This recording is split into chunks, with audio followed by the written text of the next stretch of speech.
We were about to write the leaders of the European Union last year on this issue of reparatory justice, and we paused because of the Russian incursion into Ukraine.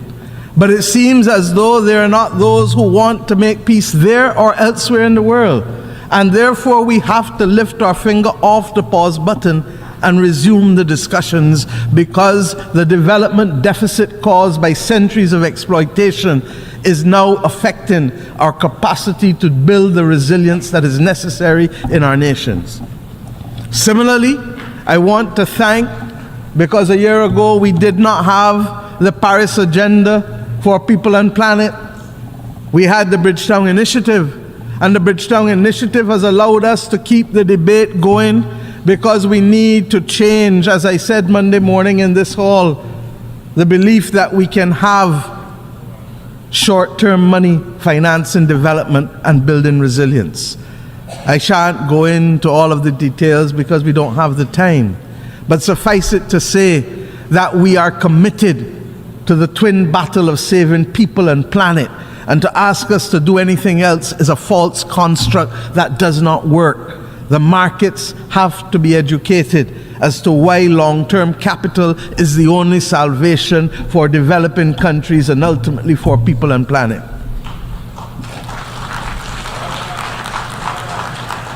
And my friends, year after year we talk about the need for global moral strategic leadership.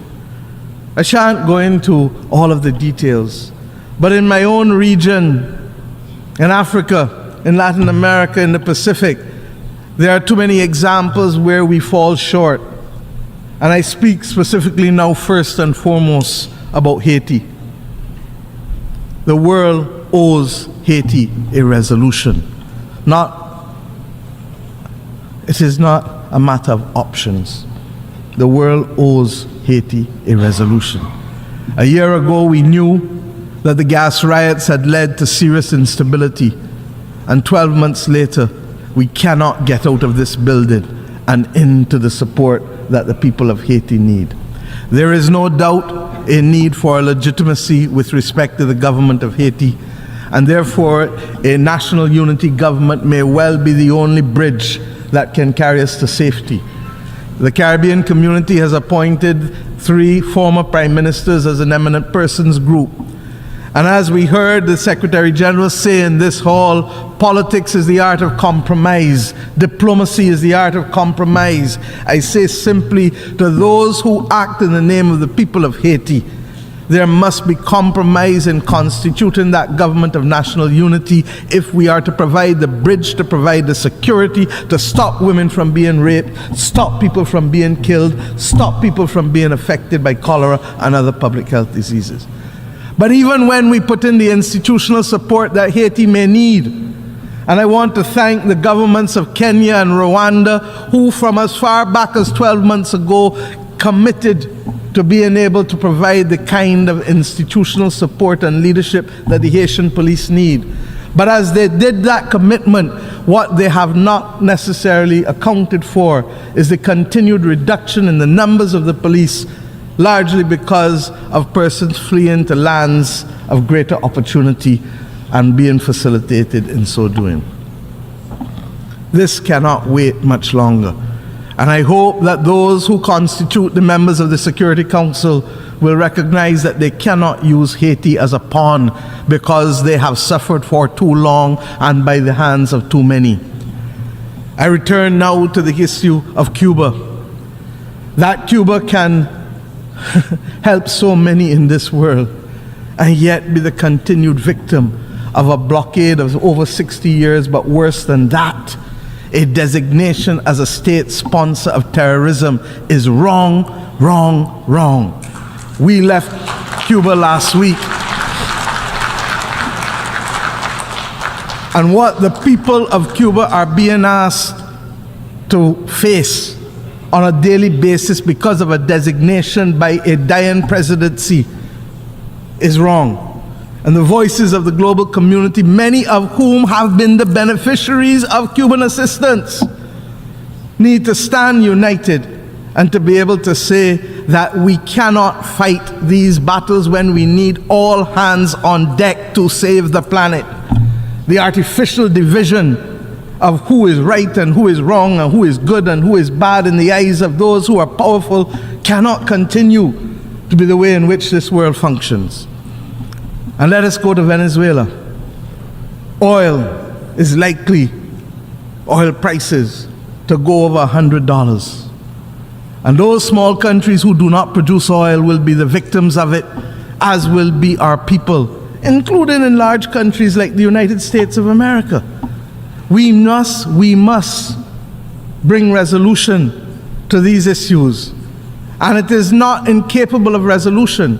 When the United States of America and many countries in Europe determined that they were recognizing President Guaido without there being a presidency for him to assume because he faced no election, the members of the Caribbean community came to this august institution and met with the Secretary General and met with a number of countries.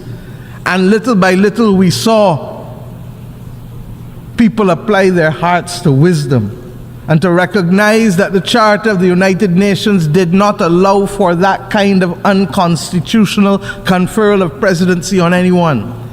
I say today that there must be transparency.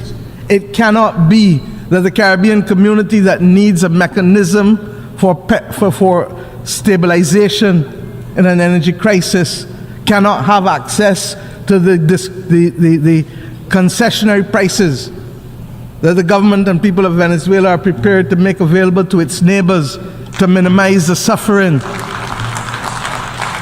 How is it possible for Chevron and the European Union to access the oil and gas of Venezuela, but the people of the Caribbean cannot access it at the 35% discount offered by the people of Venezuela? How is it possible that we should have to carry a cost of an additional 4% of GDP in my own country simply because the rules that allow for one do not allow for the other? There must be transparency and there must be moral strategic leadership if we are to build the team to save the planet and to save and attain the SDGs in today's world. My friends, there are many other things that we can discuss. We support the United Nations accepting the responsibility for tax. Why? Because as quickly as the world has been able to find a mechanism for a global minimum corporate tax is as long as it has not found a mechanism to be able to inflate the financing opportunities available to developing countries. It cannot be. We know how to run fast in one set of circumstances when it suits one set of people, but yet we run very slow when it matters to billions of people and their access to life and livelihood.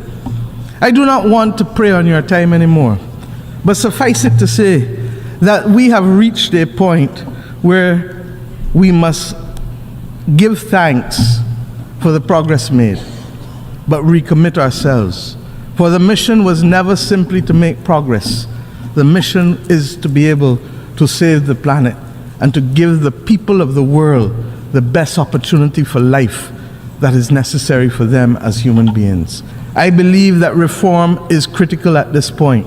But what I believe doesn't matter. What matters is the action of each and every country in this.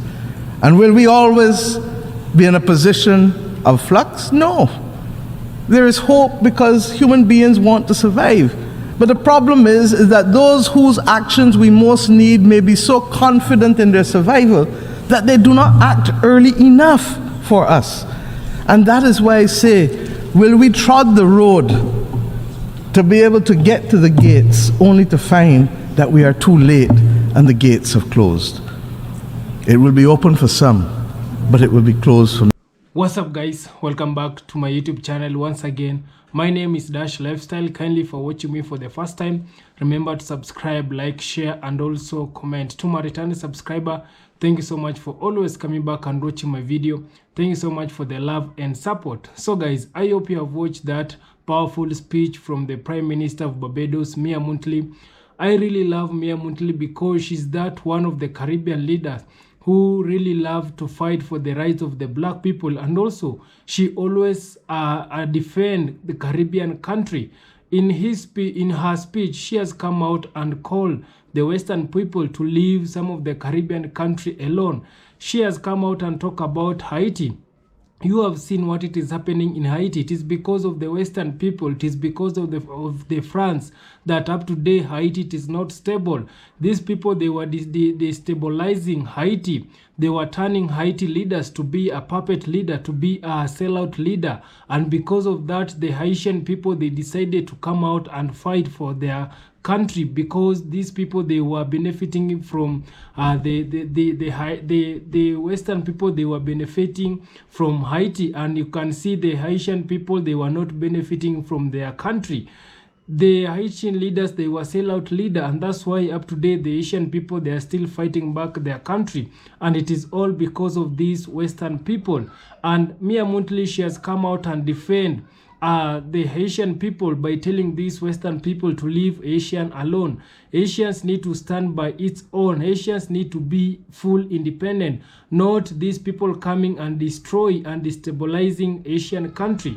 And also Mia Mottley, she has talked about some of the other Caribbean country, like she has talked about in her country, and also she has talked about in some of the country in Africa. For example, you can see what it is happening in Africa. You can see like in Nigeria.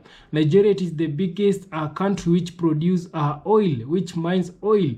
And you can see the people of Nigeria up to date, they are not see the benefiting of this oil that they are having in their country. The people who are benefiting from this oil, it is the Western people.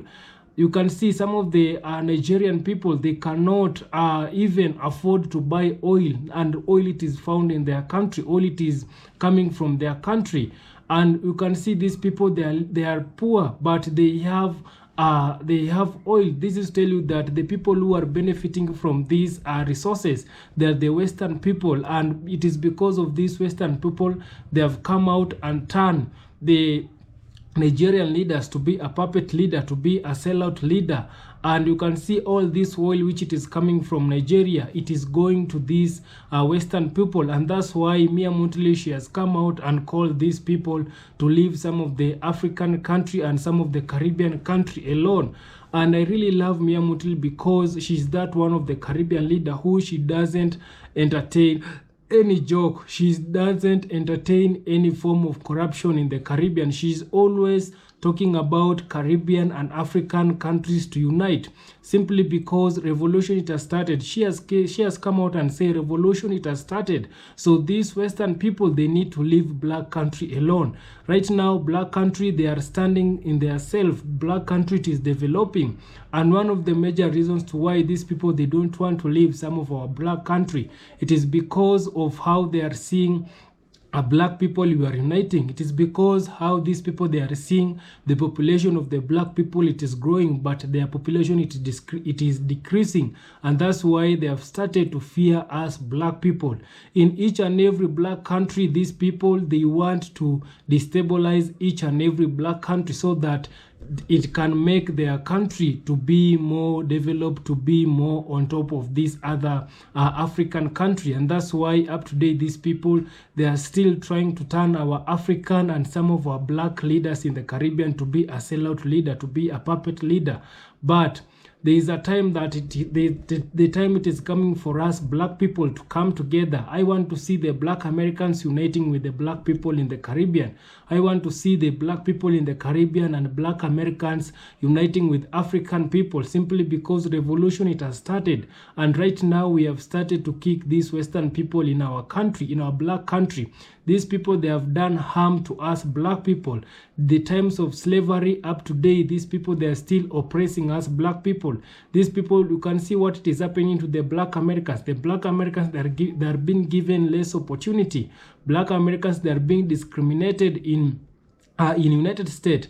This is tell you that these people, they are not yet done with black people, and that's why I'm calling all black people to unite. And also our leaders, our Africa leaders, our Caribbean leaders, to stop being puppet leader, to stop being a sellout leader. we as African and Caribbean leaders, we need to work in our country. We need to create more jobs in our country so that our youth, our children cannot go out of our country to look for green pasture. And that's why Mia Montlish is always talking about African uniting, African black people uniting, and also the leaders not to be a sellout leader. And these people, they need to get out of our country. We have tired of them destabilizing our country. So kindly guys, thank you so much. If you haven't subscribed, subscribe, like, share, and also comment. See you on my next one. Bye bye.